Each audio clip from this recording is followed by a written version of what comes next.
भाइयों और बहनों, दर्शकगण, श्रोतागण, मातृशक्ति को नमन। खास, विशेष, मन को शांति देने वाला, दिल को लुभाने वाला, शरीर को प्रसन्नता देने वाला, एक अच्छा समाज का निर्माण करने वाला, एक अच्छे विश्व का निर्माण करने वाला और हर एपिसोड जो है कुछ न कुछ नई जो है विधा बताने वाला, नया गुण देने वाला कार्यक्रम में आप सभी का हार्दिक स्वागत है, अभिनंदन है, सत्कार है। कार्यक्रम में हम प्रतिदिन नए नए विषयों के साथ में प्रवेश होते हैं। तो आज हमारा एक विषय जो ऐसा विषय है जो हमारे जीवन का निर्माण करता है। आज का हमारा विषय है जीवन एक, दृष्टि अनेक। भाई और बहनों, दर्शकगण, श्रोतागण, हर व्यक्ति जीवन जीता है। जन्म से लेकर के मृत्यु के बीच का जो पीरियड होता है वह जीवन कहलाता है। और आज का युग है वो रिटर्न टिकट का युग है। यानी व्यक्ति कहीं यात्रा करता है तो पहले रिटर्न टिकट की ज्यादा चिंता करता है कि मुझे रिटर्न कब होना है, उसकी चिंता जाने के बनिस्बत रिटर्न टिकट की ज्यादा करता है। तो प्रकृति ने भी पूरा नियम बना लिया है कि जो जन्म लेता है उसकी मृत्यु भी निश्चित होती है, क्योंकि हमारी भारतीय संस्कृति का नियम है हर संयोग के साथ में वियोग जुड़ा हुआ है। ऐसा कोई संयोग नहीं है प्रकृति का जिसके साथ में वियोग नहीं है। आज हम किसी के साथ के अंदर बातचीत कर रहे हैं, रह रहे हैं, तो वो समय आने वाला है कि वो पूरा होने के बाद कभी न कभी हम उससे विलग होंगे। हम ट्रेन के अंदर सफ़र करते हैं तो लंबी सफ़र यात्रा होती है हमारी, तो पड़ोसी के जो हमारे साथ जो पैसेंजर बैठा होता है तो उसको हमारे एक विचारधारा का व्यक्ति होता है, तो प्रेम हो जाती है, मोहब्बत हो जाती है। उनके कॉन्टैक्ट नंबर लेते हैं, एड्रेस लेते हैं और घर आने का एक दूसरे से वादा करते हैं। तो ये तो संयोग हो गया। लेकिन जब अपना अपना स्टेशन आता है तो व्यक्ति चला जाता है। उसी तरीके से ये सारी जो सृष्टि है वो एक रंगमंच है। रंगमंच ये जगत है और कर्म खिलावन हार और नाना रूप बनाए के और चेतन खेलन हार। यानी ये सारी सृष्टि दुनिया है एक रंगमंच की तरह है, एक ड्रामा की तरह है। इसके अंदर व्यक्ति अपना अपना रोल अदा करता है। कोई राम का करता है, कोई रावण का करता है, कोई सीता का करता है, कोई विभीषण का करता है, कोई भरत का करता है, कोई शत्रुघ्न का करता है, कोई लक्ष्मण का करता है। तो हर एक अपना अपना रोल अदा करके और वो चले जाते हैं। तो हम भी जितना जीवन होता है उतने जीवन भर हम इस जो रंगमंच के ऊपर, इस नाटक के ऊपर जो है हम अपना रोल अदा करते हैं और एक दिन चले जाते हैं। तो अब प्रश्न ये है कि हमारा जीवन तो एक ही होता है, क्योंकि व्यक्ति 50 साल जिए, 70 साल जिए, 80 साल जिए, एक जीवन कहलाता है। अब क्या है, जीवन एक और दृष्टि अनेक। देखिए, मैं 2-4 उदाहरण देता हूँ, आपको इससे क्लियर हो जाएगा। एक व्यक्ति जो है फूलों के बगीचे के अंदर गया, रोज के गुलाब के बगीचे के अंदर गया, तो सारे गुलाब है। उसका मकसद है गुलाब को प्राप्त करना। वाइट गुलाब, रेड गुलाब, ग्रीन गुलाब, सब कलर के गुलाब ही गुलाब होते हैं। तो उसके लिए मुसीबत हो जाती है कि मैं कौन सा चयन करूं।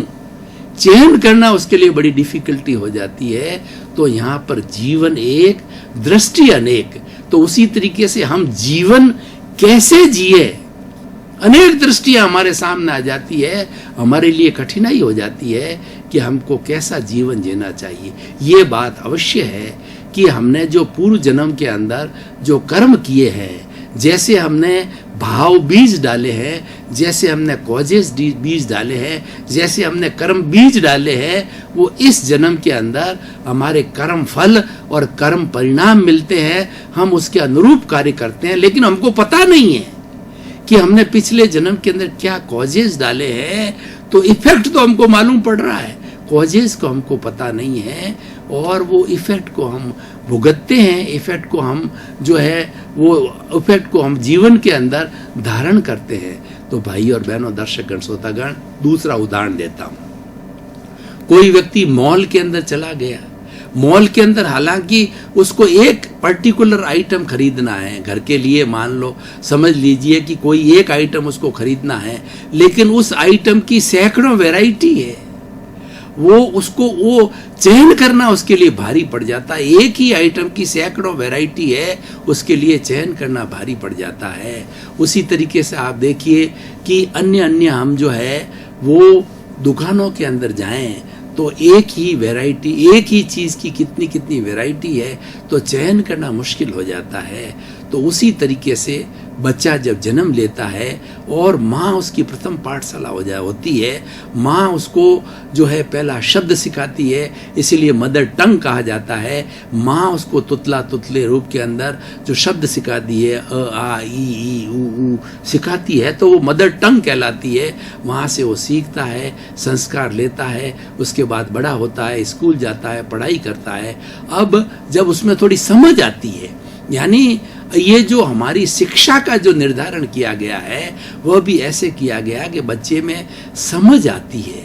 मान लीजिए बच्चे ने 10वीं क्लास पास कर लिया, अब 10वीं क्लास के अंदर सब सब्जेक्ट्स कॉमन होते हैं, हर चीज़ पढ़ाई जाती है, जनरल नॉलेज पढ़ाया जाता है, साइंस पढ़ाई जाती है, मैथमेटिक्स पढ़ाई जाती है, हर चीज़, थोड़ी संस्कृत पढ़ाई जाती है, हिंदी पढ़ाई जाती है, इंग्लिश पढ़ाई जाती है, सब चीज़ पढ़ाई जाती है। जब लेकिन वो 11th में आता है, जब जीवन एक दृष्टि अनेक लागू होती है, तब वो अपने आप को तोलता है कि मेरा रुझान किस तरफ है, उसको इंटरेस्ट किस तरफ आ रहा है।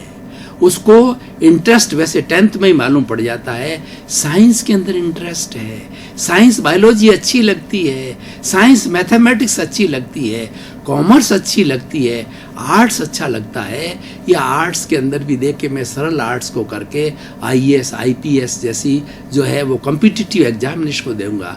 कॉमर्स वाला ये सोचता है कि मैं बैंक के अंदर उच्च अधिकारी बन जाऊंगा, CA बनूंगा, MBA बनूंगा, डॉक्टर बनूंगा, इंजीनियर बनूंगा। इस तरीके की भावना उसकी 11th के अंदर जो है वो भीतर आने लगती है।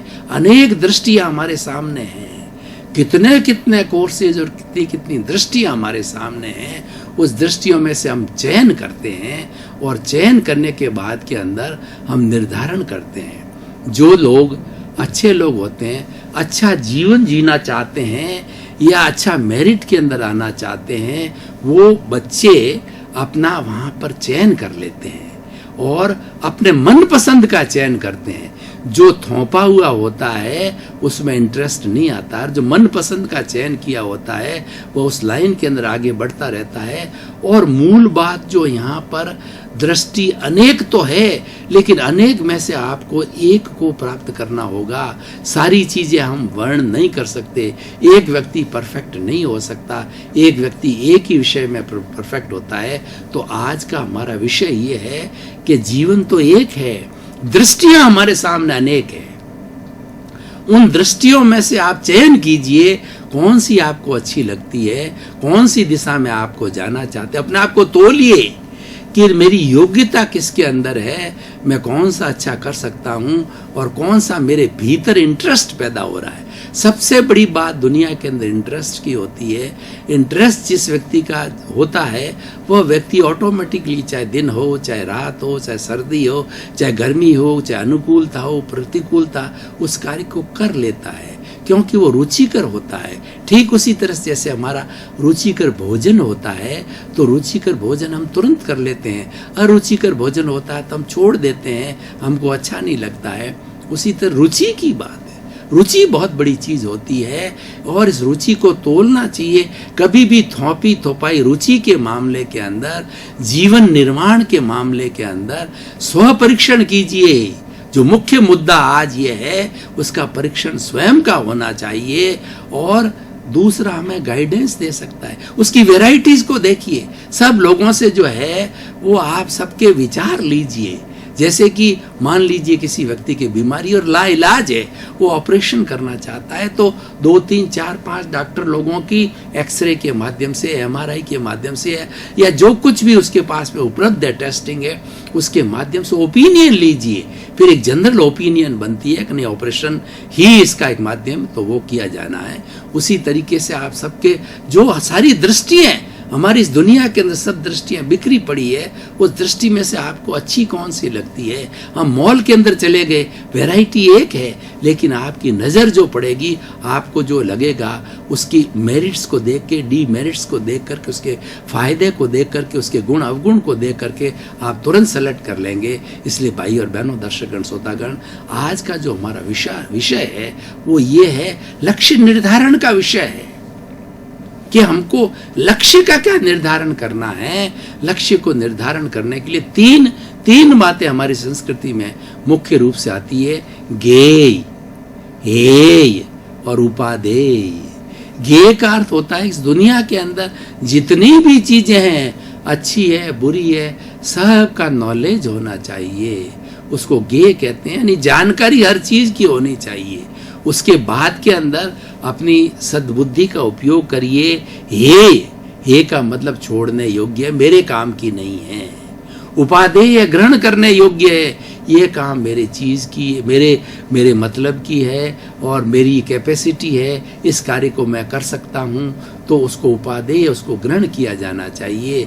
जैसे गुणों की बात आती है, गुणों को ग्रहण किया जाना चाहिए, अवगुणों को हे करना चाहिए, लेकिन गुण अवगुण दोनों की जानकारी करनी चाहिए। ये ज्ञेय कहलाता है। इसलिए ज्ञेय, हे, उपादेय तीनों आवश्यक है। तो इसीलिए अपना लक्ष्य का निर्धारण करो। लक्ष्य का निर्धारण के लिए अपने आप को तोलो, और एक बार जब लक्ष्य का निर्धारण कर दिया तो आपको स्वप्न आने चाहिए कि मुझे अच्छा इंजीनियर का लक्ष्य किया था, इंजीनियर बनना है, डॉक्टर का बनना है, कि मुझे जो है निट की परीक्षा में प्रथम आना है और आईआईटी के अंदर मुझे जाना है, अच्छा कंप्यूटर इंजीनियर बनना है, मैकेनिकल इंजीनियर बनना है, या माइनिंग इंजीनियर बनना है, या केमिकल इंजीनियर बनना है, जो भी आप बनना चाहें। और कुछ लोग होते हैं जो कि जन्मजात लीडरशिप होती है, तो पॉलिटिकल साइड के अंदर जाते हैं, वो आर्ट्स का विषय लेते हैं और इकोनॉमिस्ट होते हैं। जैसे हमारे मनमोहन सिंह जी माने हुए इकोनॉमिस्ट है, तो ये हमेशा इन्होंने इकोनॉमी में रहे। जवाहरलाल नेहरू और हमारे वर्तमान के प्रधानमंत्री जो है नरेंद्र भाई मोदी, ये पॉलिटिक्स के अंदर बहुत सक्रिय है और पॉलिटिक्स इनकी हॉबी है, पॉलिटिक्स इनका विषय है, तो इसके अंदर रहे हैं और इसके अंदर कामयाब हुए हैं।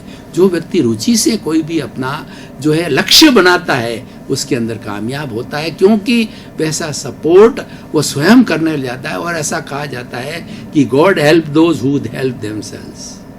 हमने अपनी सहायता प्रारंभ कर दी, हमने लक्ष्य बना दिया, हम पुरुषार्थ में लग गए, तो ईश्वर हमारी मदद अवश्य करता है। और उसके साथ साथ में ये जो सृष्टि है वह भी हमारी मदद करती है। अगर आपका दृढ़ निश्चय है, जिसको हम संकल्प शक्ति कहते हैं, संकल्प शक्ति के अंदर कितनी ताकत है मैं आपको बताना चाहता हूं कि हमने बचपन के अंदर प्रिज्म का जो है वो प्रयोग किया है। एक जो है बिल्कुल क्रिस्टल क्लियर व्हाइट जो है त्रिकोण का प्रिज्म होता है, उसके ऊपर जो है सूरज की किरण डाली जाती है और सूरज की किरण का उसमें रिफ्रैक्शन होता है, तो उन तीनों भुजाओं में से निकल करके उसका फाइनल जो रिजल्टेंट निकलता है, उसके उस जिस बिंदु से वह होता है वो इतना गर्म और इतना ताकतवर हो जाता है कि उस कागज को रखा जाता तो कागज भी जल जाता है, यानी वो इतना कॉन्सेंट्रेटेड हो जाता है। ठीक उसी तरह से संकल्प शक्ति इतनी मजबूत हो जाती है कि हमारे सारी विचारधारा एक जगह एक पॉजिटिव थिंकिंग पर आ जाती है। लक्ष्य ही लक्ष्य दिखता है चारों तरफ। उस लक्ष्य की प्राप्ति करने के लिए हम सपने लेने लग जाते हैं, लक्ष्य की प्राप्ति के लिए प्लानिंग हो जाती है। सुबह शाम उठते बैठते वो लक्ष्य ही नजर आता है, लक्ष्य की हम बात करते हैं और लक्ष्य को पूरा करने के लिए निर्धारण करते हैं, और धीरे धीरे हम देखते हैं कि वो लक्ष्य की हमको प्राप्ति होती जाती है। वो संकल्प शक्ति है। तो भाई और बहनों, दर्शकगण, श्रोतागण, आज का जो विषय रखा गया है वो संकल्प शक्ति को मजबूत करने के, लक्ष्य का निर्धारण करने के लिए रखा गया है। अब थोड़ा वर्तमान सिनेरियो की हम बात करें तो हमारे आज भारतवर्ष के अंदर 80 करोड़ युवा शक्ति है, लेकिन उसके अंदर से वो अपने लक्ष्य का निर्धारण बहुत कम लोग कर पाते हैं। ग्रेजुएशन करते हैं लोग, पोस्ट ग्रेजुएशन करते हैं, डॉक्टरेट करते हैं, उनको पूछा जाता है तुम्हारे जीवन का क्या लक्ष्य है, तुम पढ़ाई करके क्या करोगे, तो वो कहता है कि जो कोई भी नौकरी मिल जाएगी उससे हम भरण पोषण कर दें। यानी उन्होंने लक्ष्य का निर्धारण नहीं किया है। लक्ष्य का निर्धारण 11th क्लास में आते ही हो जाना चाहिए कि मुझे ये बनना है, तभी संकल्प शक्ति मजबूत बनने हो जाती है। और आपने डॉक्टरेट पोस्ट डॉक्टरेट कर दी तो फिर आपका क्या लक्ष्य का निर्धारण होगा, क्योंकि आपकी जो कर्मजा ऊर्जा जो आपने 7, 8, 10 साल के अंदर लक्ष्य को न निर्धारित करके और संकल्प शक्ति को उस पीरियड के अंदर मजबूत नहीं किया तो फलवान नहीं होती है। हर एक चीज़ का अपना समय होता है। मनुष्य की जो बिल्डिंग की जो उम्र होती है वह 15 से 25 साल के बीच में होती है। 25 साल के अंदर वह बहुत बड़ा लक्ष्य को हासिल कर लेता है और 25 साल के बाद तो उसकी क्रियान्विति के अंदर वह एंटर होता है। कुशल इंजीनियर होकर के इंजीनियर की नौकरी में लगता है, आईएएस होकर के आईएएस की जो है गवर्नमेंट के अंदर चलाता है, आईपीएस जो है पुलिस लाइन के अंदर चला जाता है, एक अच्छा बिजनेस एमबीए किया हुआ सिया हुआ अच्छे बिजनेस में चला जाता है, बैंक में चलाता। वो तो क्या होता है कि वो 25 साल की उम्र के बाद के अंदर तो है उसकी कर्म या ऊर्जा काम में आने लग जाती है। लेकिन लक्ष्य का निर्धारण होता है 15 से 25 के बीच के अंदर सारे लक्ष्य को क्रियान्विति निर्धारण और उसकी प्लानिंग होनी चाहिए। ये 10 साल का पीरियड इतना इम्पोर्टेंट होता है कि उसके अंदर व्यक्ति जो 25 साल का होते होते मजबूत लक्ष्य को प्राप्त कर लेता है, डिग्री एक्सीलेंट मेरिट के अंदर प्राप्त कर लेता है। और जो मेरिट के अंदर आ जाता है तो इसका मतलब ये होता है इतना पारंगत हो जाता है, इतनी संकल्प शक्ति उसकी मजबूत हो जाती है और वह उस विषय के अंदर इतना इंटरेस्ट लेने लग जाता है कि जब वह जो है सेवा के कार्य के अंदर एंट्री लेता है तो सक्सेसफुल होता है। और यही कारण है ये लोग इतनी बड़ी जो कई लोग होते हैं जो जिनका लक्ष्य होता है जब भी मेरिट पर पहुंचते हैं और बिना लक्ष्य वाले ढुलमुल नीति वाले होते हैं, वो अपना छोटा सा जो लक्ष्य बना करके और जैसे तैसे ही जो है जिंदगी हो जाती। तो भाई और बहनों, दर्शकगण, श्रोतागण, आज खास तौर से मैं युवाओं को कहना चाहता हूँ, खास तौर से मेरे प्रिय स्टूडेंट्स को कहना चाहता हूँ कि आप जब 11th क्लास के अंदर आ गए हो तभी लक्ष्य का निर्धारण कर लो और 25 साल की उम्र तक जो आपने डिग्री कोर्स या जो कुछ करना उस तक पारंगत हो जाओ। इस 10 साल के पीरियड के अंदर जितनी भी उसकी जो है अच्छी अच्छी चीजें हैं, उसके गुण हैं, उसके गुण हैं, उसकी गहराइयाँ हैं, उसकी बारीकियाँ हैं, उसको अनुभव के अंदर ले लो। तो आप जो है एंट्री लेंगे अपने प्रोफेशन के अंदर तो एक जो है अनुभवशुदा व्यक्ति की तरह हो जाएंगे। ऐसा होता है एक व्यक्ति को तो धीरे धीरे 10 साल 20 साल 30 साल 40 साल काम करते करते अनुभव आता है, क्योंकि उसका कोई विशेष लक्ष्य नहीं होता है और एक प्रारंभ से ही लक्ष्य लेके चलता है तो वो शीघ्र अनुभव को प्राप्त करता है। क्वेश्चन ये है कि हमारा लक्ष्य कैसा है, हमारी संकल्प शक्ति कैसी है, हमारी रुचि कैसी है, हमारा रुझान कैसा है और हम उसके लिए कैसी प्लानिंग करते हैं, कितनी क्रियान्विति करते हैं, उस पर सारे बातें डिपेंड करती है।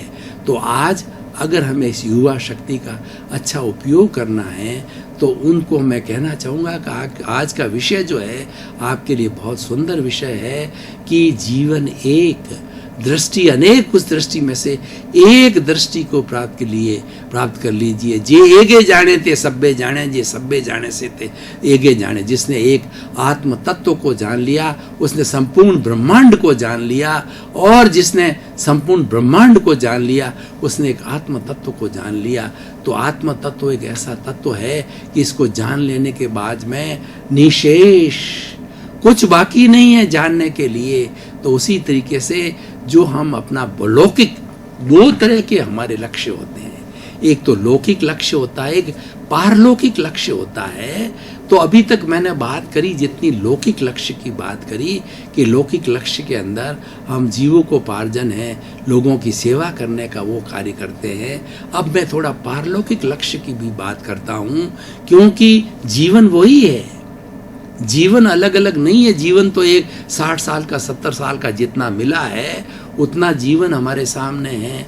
तो एक पारलौकिक दृष्टिकोण होता है, हमें एकांगी दृष्टिकोण से नहीं रखना है। अगर हमें होलिस्टिक बनना है, हमको संपूर्ण बनना है, तो हमें डुअल यानी हमारा लौकिक जगत और पारलौकिक जगत दोनों सुधरने चाहिए। हमने लौकिक जगत तो निर्धारित कर दिया, पारलौकिक जगत हमारा ये है हम आत्मचिंतन को करें, अपने अस्तित्व को पहचानें, अस्तित्व को पहचानने के लिए हमें ये लक्ष्य बनाना चाहिए।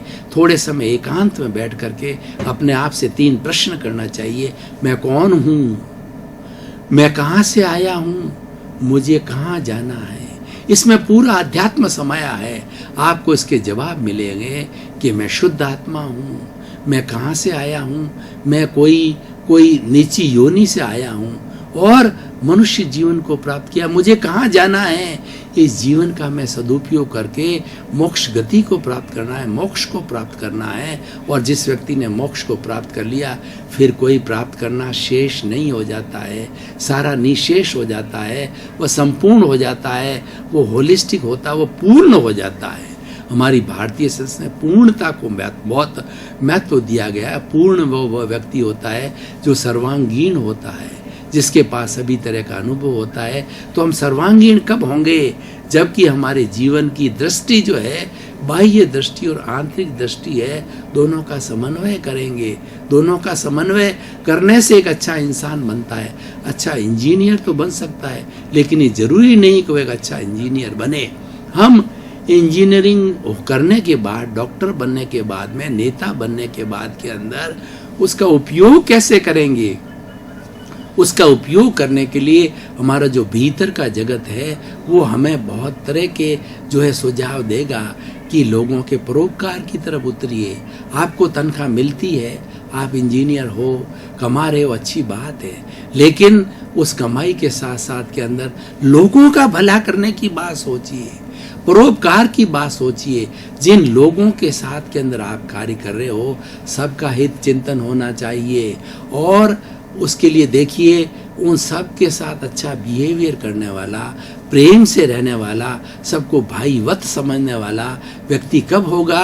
जबकि उसके आंतरिक और बाह्य दोनों तरह के लक्ष्य निर्धारित हो जाएंगे।